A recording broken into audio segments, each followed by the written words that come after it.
പരിശുദ്ധ മേരിമാതാവിൻ്റെ കൃപാസന മാതാവിൻ്റെയും തിരുസന്നിധിയിൽ വരുവാനും സാക്ഷ്യം പറയാനും സാധിച്ചതിൽ ഞാൻ കോടാനുകോടി നന്ദി പരിശുദ്ധ കൃപാസന മാതാവിന് അർപ്പിക്കുകയാണ്. എൻ്റെ പേര് ഡോക്ടർ ജോൺസൺ ആളൂർ, സ്ഥലം തൃശ്ശൂർ ജില്ലയിലെ കുന്നംകുളത്തിനടുത്ത് മരത്തൻകോട്. ഞാൻ പരിശുദ്ധ കൃപാസന മാതാവിൻ്റെ ഉടമ്പടി പ്രാർത്ഥന ചൊല്ലിയിൽ എനിക്ക് ലഭിച്ചിട്ടുള്ള അനുഗ്രഹ സാക്ഷ്യം പറയുന്നതിനായിട്ടാണ് ഞാനിവിടെ നിൽക്കുന്നത്. 2023 ജനുവരി 9 എൻ്റെ ഇടവപ്പള്ളിയിൽ വിശുദ്ധ കുർബാന കണ്ടതിന് ശേഷം ഞാൻ പുറത്തിറങ്ങി സ്റ്റെപ്പ് ഇറങ്ങുമ്പോൾ എൻ്റെ കാലിൻ്റെ മുട്ട് പെട്ടെന്ന് ട്വിസ്റ്റ് ആവുകയും ശക്തിയായിട്ടുള്ള വേദനയും നീരും ഉണ്ണത്തിന് വരികയും ഞാൻ അടുത്ത ദിവസം തന്നെ കുന്നംകുളത്തുള്ള പ്രൈവറ്റ് ഹോസ്പിറ്റലിൽ കാണിച്ച് ഡോക്ടർ നിർദ്ദേശപ്രകാരം 3 മാസത്തോളം മരുന്ന് കഴിച്ചു. ശക്തിയായിട്ടുള്ള വേദനയും നീരും ഒട്ടും കുറയാതെ വന്നപ്പോൾ വിവിധ ഓർത്തോപെഡിഷ്യന്മാരെ കാണുകയും അവരുടെ നിർദ്ദേശം അനുസരിച്ച് തൃശ്ശൂർ ജൂബിലി ഹോസ്പിറ്റലിലെ ഓർത്തോപെഡിഷ്യനെ കാണുകയും ഓർത്തോപെഡിഷ്യൻ എനിക്ക് സർജറി നിർദ്ദേശിക്കുകയും ചെയ്തു. ശക്തിയായിട്ടുള്ള വേദനയും നീരും കുറയാതെ വന്നപ്പോൾ ഞാൻ പരിശുദ്ധ കൃപാസനം മാതാവിൻ്റെ ഈ അത്ഭുത സത്യം എനിക്ക് യൂട്യൂബിലും അതുപോലെ തന്നെ ഹോസ്പിറ്റലിൽ ഇവിടെ നിന്നുള്ള കൃപാസനം മാസിയെന്നും എനിക്ക് ഇവിടുത്തെ കൃപാസനം മാതാവിൻ്റെ അത്ഭുതങ്ങളെക്കുറിച്ച് അറിയാൻ കഴിയുകയും ഞാൻ അതിൽ പ്രകാരം എനിക്ക് ഇവിടെ വന്ന് കൃപാസനനാഥൻ്റെ നേരിട്ട് വന്ന് എനിക്ക് ഉടമ്പടി എടുക്കാൻ കഴിയാതെ ഇരുന്നുകൊണ്ട് ഞാൻ ഓൺലൈനിൽ ഉടമ്പടി എടുക്കുകയും ചെയ്തിരുന്നു. അന്ന് തൊട്ട് എല്ലാ ദിവസവും രാവിലെ 5 മണിക്കും രാത്രിയിൽ ബൈബിൾ വായനയ്ക്ക് ശേഷം ഉടമ്പടി പ്രാർത്ഥന എല്ലാ ദിവസവും മുടങ്ങാതെ ചെല്ലാറുണ്ടായിരുന്നു. അതുപോലെ ഓർത്തോപെഡിഷ്യന്മാരുടെ നിർദ്ദേശപ്രകാരം ജൂൺ 28 തൃശ്ശൂരിലെ ഒരു സ്വകാര്യ ആസ്പത്രിയിൽ എനിക്ക് സർജറി നടത്തി. സാധാരണ ഇതിൽ ഒരാഴ്ച കൊണ്ട് ഹോസ്പിറ്റലിൽ വിടാമായിരുന്നെങ്കിലും 13 ദിവസം എനിക്ക് ഹോസ്പിറ്റലിൽ കിടക്കേണ്ടി വന്നു.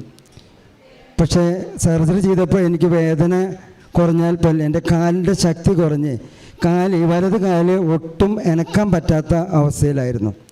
അവിടുത്തെ ഓർത്തോപെഡിഷ്യൻ അവസാനം എന്നോട് പറഞ്ഞത്, ചില കാര്യങ്ങളെക്കുറിച്ച് നമുക്കറിയില്ലല്ലോ, അതുകൊണ്ട് എന്താ വേണ്ടത് ഡോക്ടറെ, ഇനി എന്ത് ചെയ്യണമെന്ന് ചോദിച്ചു. ഞാൻ വളരെ വിഷമം മൂലം ഞാൻ പറഞ്ഞു, ഡോക്ടറെ എന്നെ ഡിസ്ചാർജ് ചെയ്തോളാം, ഞാൻ വീട്ടിൽ പോയിട്ട് കിടന്നോളാം എന്ന് പറഞ്ഞു. അങ്ങനെ എനിക്ക് അവിടെ നിന്ന് ആംബുലൻസിലാണ് എന്നെ വീട്ടിലേക്ക് കൊണ്ടുവന്നത്. 4 മാസത്തോളം എനിക്ക് കട്ടിലിൽ നിന്ന് തീരെ അനങ്ങാൻ പറ്റാത്ത അവസ്ഥ, കാല് അനങ്ങാൻ പോലും പറ്റാത്ത അവസ്ഥ. യൂറിൻ പോകുന്നതിനായിട്ട് കത്തീറ്റർ ഇട്ടിട്ടുണ്ട്, യൂറിൻ ട്യൂബ് ഇട്ടിട്ടുണ്ട്. ടോയ്ലറ്റ് പോകാൻ പറ്റാത്തതുകൊണ്ട് എനിക്ക് ഡയപ്പർ കെട്ടിയിട്ടുണ്ട്.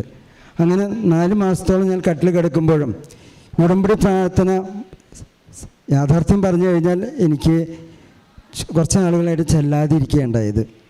അങ്ങനെ ആ വേദനകളൊക്കെ അനുഭവിക്കുമ്പോൾ ഉടമ്പടി പ്രാർത്ഥന മുടക്കം വരുത്തിയിരുന്നു. അങ്ങനെ ഒക്ടോബർ 18 എന്നെ ദിവസം 2 നേരം എൻ്റെ ഭാര്യ തുടച്ച് ശരീരം തൊലിയൊന്നും പൊട്ടാതിരിക്കുന്നതിന് വേണ്ടിയിട്ട് മോയ്സ്ചറൈസ് ക്രീം പുരട്ടി തരാറുണ്ട്.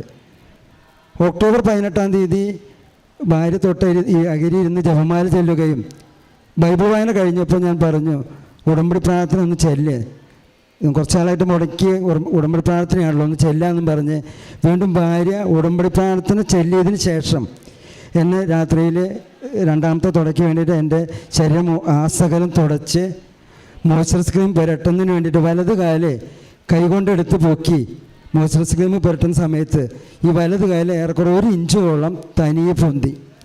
ഞാൻ ഭാര്യയോട് എൻ്റെ ഷെയറിൽ എൻ്റെ കാലിത പൊന്തുണെന്ന് പറഞ്ഞു. വളരെ അത്ഭുതമാണ് സംഭവിച്ചത്. കൃപാസനം ഉടമ്പടി പ്രാർത്ഥന ചെല്ലിയ ഉടനെ തന്നെ ഏകദേശം ഒരു 15 മിനിറ്റിനുള്ളിൽ എൻ്റെ വലത് കാലിനെ ജീവൻ വെച്ചതായിട്ട് എനിക്ക് അനുഭവപ്പെട്ടു.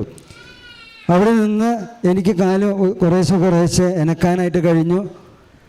നിരന്തരമായിട്ട് ഞാൻ കൃപാസന മാതാവിനോട് അന്നോട്ട് പ്രാർത്ഥന മുഴുവൻ സമയം ഞാൻ കിടക്കുകയാണ്, മുഴുവൻ സമയം പ്രാർത്ഥന, ഉടമ്പടി പ്രാർത്ഥന 2 തവണയല്ല, എല്ലാ സമയവും ഉടമ്പടി പ്രാർത്ഥനയും ജപമാലയും നിരന്തരം ചെല്ലുന്നതിൻ്റെ ഫലമായിട്ട് എനിക്ക് ആദ്യമായിട്ട് ക്രച്ചസിൽ ഇപ്പോൾ എനിക്ക് നടക്കാനായിട്ട് കഴിയുന്നു. വളരെ അത്ഭുതമാണ് സംഭവിക്കുന്നത്. ഡോക്ടർമാർ കൈയൊഴിഞ്ഞ ഒരു കാര്യമാണ്, നടക്കാൻ ബുദ്ധിമുട്ടാണ്, കാലിൻ്റെ മെനിസ്കസിന് ടിയർ സംഭവിച്ചിരിക്കുന്നത്. MRI സ്കാനിൽ വ്യക്തമായിട്ട് മെനിസ്കസ് ടിയർ സംഭവിച്ചിട്ടുണ്ട്. ബോണിൽ നിന്നും കാർട്ടിലേജ് വിട്ടുപോകുന്നിരിക്കുക എന്ന് പറഞ്ഞതിന് ശേഷം ഉണ്ടായ ഒരു അത്ഭുത സാക്ഷ്യമാണ് സംഭവിച്ചിരിക്കുന്നത്. ഇതുവഴി എനിക്ക് തോന്നുന്നു ഞാൻ അവിടുത്തെ കാറ്റഗിസം അധ്യാപകനാണ്. ഇങ്ങനെ ഒരു പള്ളിയിൽ നിന്ന് തന്നെയാണ് എനിക്ക് സ്റ്റെപ്പ് ഇറങ്ങുമ്പോൾ കാലിൻ്റെ മുട്ട് തെറ്റിയിട്ട് ഈ അനുഭവം ഉണ്ടായത്. വലിയൊരു സാക്ഷ്യം നൽകുന്നതിനായിട്ട്, കൃപാസന മാതാവിൻ്റെ വലിയൊരു സാക്ഷ്യം നൽകുന്നതിന് വേണ്ടിയിട്ടായിരിക്കും എന്നെ ഇത്ര കാലം ഒരുക്കിയതെന്ന് എനിക്ക് തോന്നുന്നു. ഇങ്ങനൊരു അവസരം എനിക്ക് കൃപാസന മാതാവ് ഒരുക്കി തന്നതിന് കോടാനുകോടി നന്ദി അർപ്പിച്ചുകൊണ്ട് നിർത്തുന്നു.